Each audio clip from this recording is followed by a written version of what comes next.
మనం చరిత్రలో ఎన్నో యుద్ధాలను చూసి ఉంటాం, విని ఉంటాం. కానీ అన్నిటికన్నా భిన్నంగా బలంతో కాదు, బుద్ధితో గెలిచిన యుద్ధ వ్యూహాలు ఏమిటో తెలుసుకుందామా? ఒకవైపు 86,000 మంది రోమన్లు, ఇంకోవైపు 50,000 మంది మాత్రమే కార్తేజ్ సైన్యం. కానీ చివరికి ఓడిపోయింది రోమన్లే. ఇది ఎలా జరిగింది? 216 BC కెనై యుద్ధం. కార్తేజ్ నాయకుడు హన్నిబాల్ ఒక అరుదైన వ్యూహం వేశాడు, డబుల్ ఎన్వాల్వ్మెంట్. అంటే శత్రువులను నేరుగా ఎదుర్కోకుండా వాళ్ళని నెమ్మదిగా లోపలికి రాగి ఆ తర్వాత ముందు పక్కల వెనకాల పూర్తిగా మూసేయడం. తన ఆర్మీని చంద్రాకారంలో మార్చాడు. మధ్యలో బలహీనమైన సైన్యాన్ని పెట్టి రెండు పక్కల బలమైన ఆఫ్రికన్ సైనికులను పెట్టాడు. రోమన్ల మధ్య దాడి చేసి విరగదీస్తున్నట్లు కనిపించింది. కానీ హన్నిబాల్ ప్లాన్ ప్రకారం మధ్య లైన్ ఉద్దేశపూర్వకంగా వెనక్కి తగ్గింది. ఇది చూసి రోమన్లు ఉన్నంత బలంతో ముందుకు దూసుకు వెళ్లారు. కానీ వాళ్ళకి తెలియకుండానే ఉచ్చులో పడ్డారు.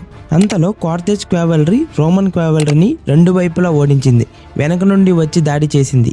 ఇలా ముందు వెనకాల పక్కల అన్ని వైపులా రోమన్ ఆర్మీ బ్లాక్ అయిపోయింది. కొద్దిసేపులోనే రోమన్ల సైన్యం పూర్తిగా చుట్టుముట్టబడింది. సుమారు 67,000 మంది పైగా రోమన్లు చనిపోయారు. హన్నిబాల్ లాసెస్ కేవలం 8,000 మంది మాత్రమే. ఇది చరిత్రలో ఇప్పటికీ పర్ఫెక్ట్ డబుల్ ఎన్వాల్వ్మెంట్ బోధింపబడుతుంది. ఇంకా ఇలాంటి బ్రిలియంట్ యుద్ధ వ్యూహాలు తెలుసుకోవాలంటే ఫాలో శామన్ కార్స్ పార్ట్ 2 లోడింగ్.